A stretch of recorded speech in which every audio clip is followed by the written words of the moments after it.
Thank you, Margaret.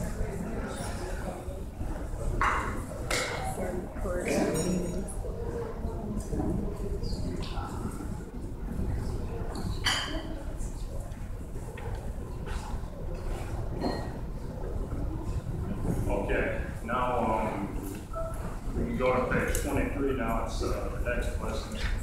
It's known as the third of house. Actually, there's no blessing behind this. This is the first of many hand washings. You know, there's about 2 hand washings, and the second one is blessed. This one acts as if we're going to eat of the matzah, and yet we aren't going to right now. It's more of like a symbolic hand washing, just kind of, I'm trying to kind of draw this together too. It's, you know, it's kind of like the communion. You know, we're gathering together, getting our heart ready to take of the communion. You know, just like this, we're washing our hands as if we're going to eat of the matzah, which of course the matzah represents the Passover lamb. Christ was the Passover lamb. He was, as they call it, the Paschal lamb, which is the lamb who was crucified for each and every one of us. So, just for the sake of the amount of people here and everything, it's recommended that only the kind of the leader and instructor wash their hands, because, you know, so go ahead and do that.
Okay, now with this being done, with the hand washing being done, which of course is symbolic of us preparing to take in the matzah, which is representative of the Passover lamb, which of course is representative of our Christ.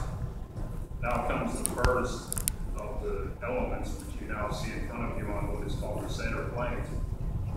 And the first of the elements is known as the karpas, which actually is vegetable, which you see right here. It's the parsley.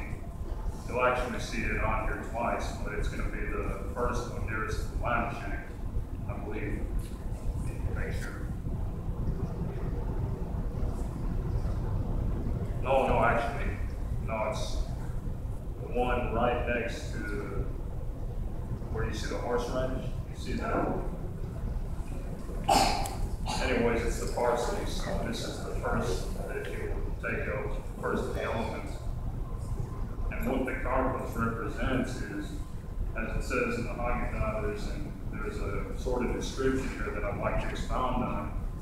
What the karpas represents is a vegetable of the ground, and what it refers to is the idea that we started from the ground up, that we were planted in the ground.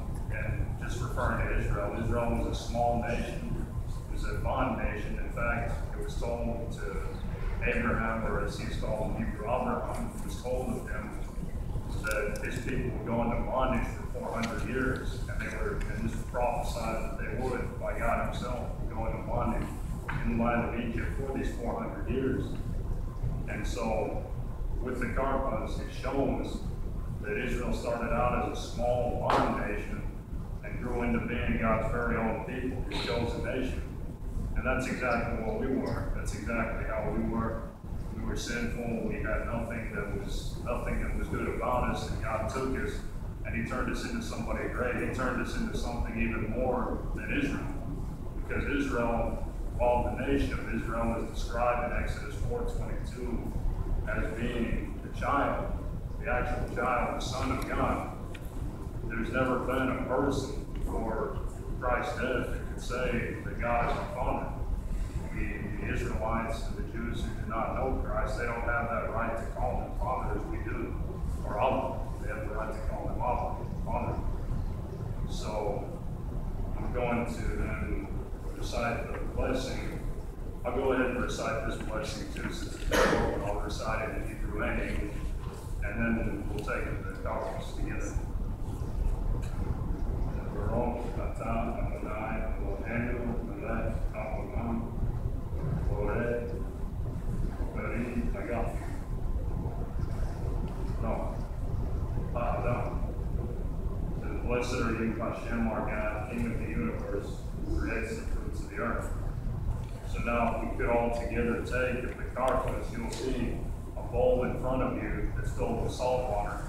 If you would dip the karpas into the salt water, representative of the tears that we shed. No, it's the green.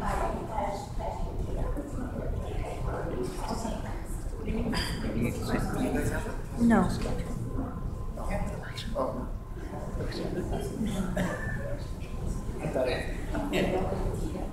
Yeah, everybody. Sit down. Viviana, sit on your bottom.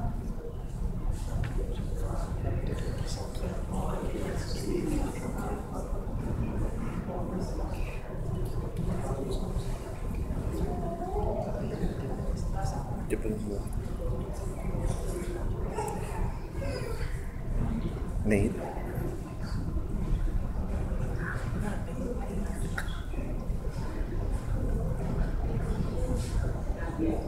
Eat it?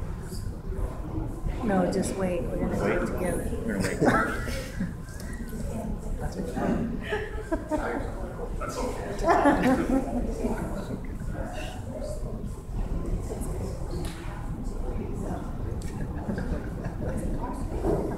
Get that piece. It's hard. It's just like this part of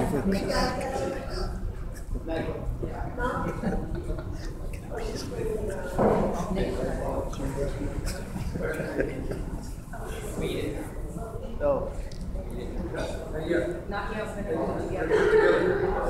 Maddie, not yet. Just wait. Yeah, wait.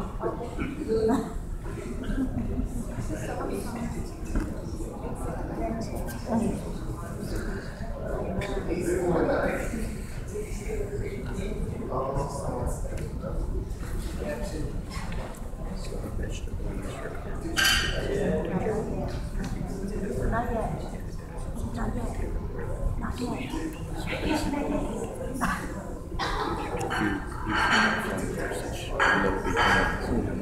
You